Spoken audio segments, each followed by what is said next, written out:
I'm not one of them mainstream cunts, I'm that one full of pain and love. What's the future for your TikTok? Well, as many people might know by now, I work with Sam, Adam, James, Lousy, all famous Melbourne TikTokers. But yeah, the future for me, who knows, just play it as it comes. You know, just let it hit as it comes. Like, whatever hits me at the time, deal with it then. Don't think about the future too much, because if you think about the future, then you get overwhelmed, and that's when your mental health state goes fucking hectic. So can you tell us about mental health? Oh, I've been struggling through mental health for about 2 to 3 going on for 4 years now. It all started, well, it was pretty bad when my dad was around, and I lost my dad 2 years ago. And it just got hectic from there.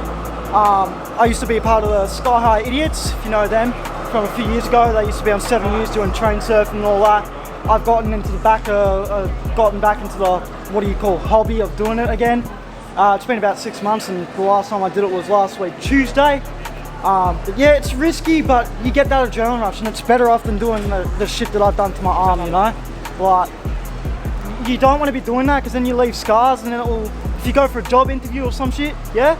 Like, you know, they'll have a bad look and they'll go, oh yeah, nah, I don't think we'll want him, because everyone judges people on looks, you know? Everyone judges people on looks. Like, it's not about looks, it's about the personality, or if they can do the fucking job right. Exactly, but I mean, at the end of the day, they don't want someone who's a liability. Like, I've seen people at Macca's, yeah, but Macca's is like minimum wage shit. They'll have this shit, and I've seen customers go off of them going, oh, what the fuck are you doing that shit for? Blah, blah, blah. And I end up going off of them and say, shut the fuck up, bitch, you don't know what they're going through in their life. You shut your fucking mouth, okay? I feel you. So, do you think that potentially mental health has been climbing since the COVID experience? Oh, yeah. But the way that I see mental health is, if you tell someone you're gonna go do this, if you tell someone you're gonna go jump off a cliff or fucking die somehow, yeah? That's attention seeking. Don't fucking do that, because that's what people hate. The way mental health works and the way I see it is, if you're gonna do something, fucking do it, don't tell no one. I feel you. Don't tell no one, because then you don't seem like you want that attention, you know? Okay, yeah, but that's the thing though, you know, like, it's like that, we all want to know that people care, right? Yeah, well, I've had mates, yeah? I've had 2 mates that have stuck around for years on fucking end, but then I've had people that go, oh yeah, I'm so sorry, I hope you're okay, and then they'll fuck off out of my life, you know? It's like, so you never even cared in the first place.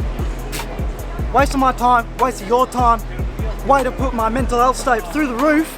And, you know, shit usually happens because of them, and they don't realise it until, you know, a mate tells them or something. And they'll come back to me saying, oh, I'm so sorry, I did this, sorry, I did that. I just go, mate, you took the fucking door, don't come back into it. Do you think that people have to show a certain level of concern to show that they care about? Yeah. With me, I've learned that if you want the help, you have to help yourself before others can help you. It's like with me, walking around with this shit going on, I don't care, because I've got a lot of resilience, you know? Yeah, I've got all that shit going on, you know? And the only reason I walk around with this out is because I've got a lot of resilience, part-time military work, and a lot of people know me around the city, right? If they want to arc up to this, I'll fucking fully fledge at them, like full-on military drill sergeant style, you know?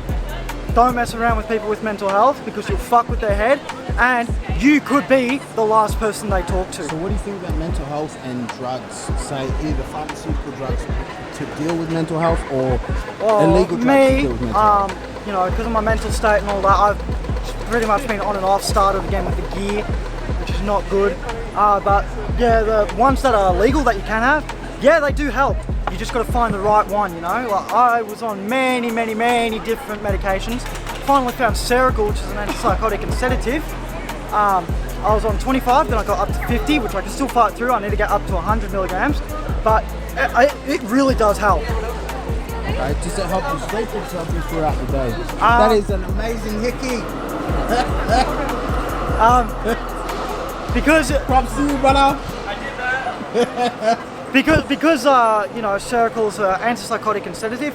The antipsychotic part will help me mentally wise, but the sedative part will send you off to sleep. So yeah, when I've got to take it in the morning and night, when I wake up in the morning, I usually go back to sleep again because I've taken it, and I'll wake up about 3 or 4 hours later, and then that will be my day, you know? Do you think, and again, I'm not judging, it may seem like I'm judging with this question, but I'm not judging, but do you think that the energy drinks and the cereal are counteracting with each other at some point? I mean, to be honest, no.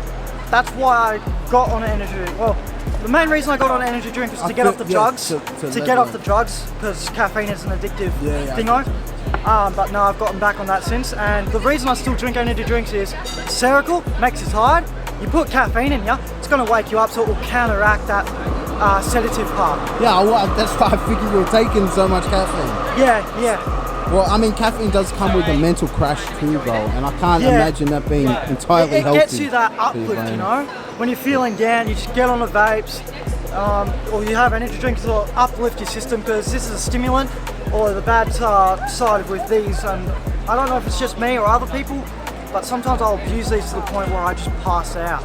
Do you think, you know, like, especially if you're on the gear and shit, do you think, like, because it's like, I feel like if I was ever on it, it's like a compulsory thing. You know, like when you drink, it's like comes in hand to hand. Oh yeah, that's why I haven't had alcohol in pretty much 4 weeks, because I started getting addicted to it. I just wanted alcohol non-stop. And the gear with me, because I haven't been on it in such a long time, it's about 3 years since I've been on it. I've only just started being on and off with it again. Well, I'll use it accordingly. When I really need it, I'll use it. When I don't need it, I don't need it. You know, I won't use it for recreational use. I'll just use it if like I'm feeling down, I feel like I want to end my life, and it's almost like it puts me in this other dimension, so to speak. Like almost like death, but I know I'm still here in the real world. So do you feel like as if, like I know that, do you have ADHD and stuff like that? Okay, so like I know a lot of people that suffer with ADHD, I know that it levels them out. So is that the same with you? Yeah, it does a lot. It's also why I use these. But like I was saying with that dimension stuff, the reason I make myself pass out is because I'll pass out, I'll knock off to sleep, I'll wake up the next day going, oh, I'm in bed. Oh, today's a good day. And I probably won't even remember anything of what happened the previous night. Okay. So do you feel like you, and again, this is a deep question, but do you feel like you live for a purpose or you live for people? That's a very interesting question, actually. I haven't thought about it, but I'm going to say neither. Because the purpose I had in life was to find a girlfriend, to be with them, to know that I had a purpose to live, to be there for them whenever they needed me, and them to be able to help me. And without that, you know, it is what it is. You got to do what you got to do to survive. So is your life source from people? Is your life source from whatever? Like say for example, you got all your radios and shit. Oh yeah. And you're highly into the military stuff, and yeah, you've been into the TikTok and stuff like that. So like this the radio equipment is pretty much an escape for me. Yeah. So, okay. So that's what I'm saying. So like, you have this escape thing. So this idea is like, somewhat this escape has become your purpose in a way, right? Yeah. Well, I don't really see the radio and me being a DJ and music producer for 8+ years as a purpose in life. It's more or less a hobby. You know, it's just like, it's there if I need it, it's there if I need it for an escape. But what's it going to help me with in a real world situation? Well, what's a real world situation for you? A real world situation is saying, like, if I have a girlfriend who's an actual human being, an actual fucking living thing, you know? You want to be there for them, you want to do everything you can to make them your queen, you know? Like, you got to stay alive for them, you got to have a purpose for them. Otherwise, why the hell would you even bother getting yourself into a relationship? Well, that's the thing, you know, like, with relationships, especially ones that function really well, it's usually when you both have stuff that you prioritize. Yeah, you can relate to it, but also stuff to prioritize yourself out of the relationship. Like if you break up, like say for example, again, whatever, everyone deals with their shit their own way, but the way that I see it is like, if you have stuff, right, that you're doing outside of the relationship, that if the relationship goes south, it's not going to dramatically change your lifestyle. You feel what I'm saying? Oh, partially it has, because I've had 2 relationships from hectically bad. Both times I've actually gotten quite close to that main vein there, and that vein as it shows here. This is from another incident, this wasn't from the breakup, but you know, I could potentially cut in the wrong place and bleed to death, and that's why people have told me if you're going to do it, cut down the way, not across the way, because you can see with my like veins popping out, I've got all these veins here, I've gone across this one right here. There's like veins here. I could easily end my life like that. Yeah, but the question is though, like, anyone can end their life just like that, right? And if the main, like, say for example, if you put yourself in the woman's perspective, if the only reason why she's going to end up staying with you is because she fears that you're going to kill yourself, do you think that's a real healthy thing for her? It's not worth it. Exactly. So the reason why I say this, and I'm not being a dick, I'm being real, and being real means that sometimes you're going to sound like a dick, yeah? And that's the fact. Been there, done that. So that's what I'm saying. So like, if you have something outside of the relationship and she sees that you have this thing that's beyond her, then she'll feel as if like the relationship is not based on her just being around. You feel what I'm saying? And I guess also another question you're probably going to ask is, you know, I've been going through this for 2 to 3 going on 4 years. Why am I still here? Why am I still here? That's a question I always ask myself every single day, and I go, you have a higher purpose. I always go, how the fuck am I still here? And the reason being is because I got my radio gear, I got my DJing and music producing as a hobby. I'm doing TikTok shit with famous TikTokers now. You know, it's almost like I have a purpose, but I don't see it as a purpose. But it's almost like, what's the word? It's like my brain thinks it's a purpose, but on the inside, I just go, no, it's just shits and giggles, just a bit of fun, you know? But I think my brain is taking it as a purpose, so that's probably why I've stuck around. Plus, I also think, what would my dad think if I just end my life like that, you know? He would want me to live, my life to the fullest, the sky's the limit, you know? He wouldn't want me to do the dumb shit that I do. I mean, that's good. That's good. I feel like whatever action you do creates your potential future, right? It's like I just added this padlock the other day to this chain. What does this resemble? Yeah, it's the emo look, yeah, because it's full black. But either way, this resembles that my life is locked up to me, and I don't care about any fucking person, right? Do what you got to do. Be yourself. Don't fucking say shit to me, you know. And when I find the right person, they will get the key.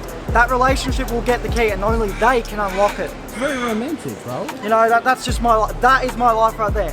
Like, it's locked away to me, myself, and I. When I find that right person, only they can get it off. Okay. Right. So, do you have a message for the potential women that you're gonna meet? For the potential women I mean, if you're gonna come after me, don't come after me because I do military work. Don't come after me because I'm a DJ and music producer. Don't come after me because of my Bitcoin investment.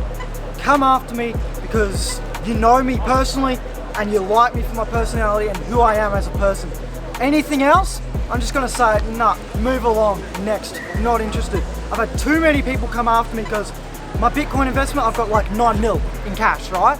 My radio, it's just this kit alone, 7 to 8K right there. I've got 20 to 25K worth of radio gear. My DJing equipment that I've got is probably another 20K, you know? All the shit that I've got added up in total, you know, they just come after me for money.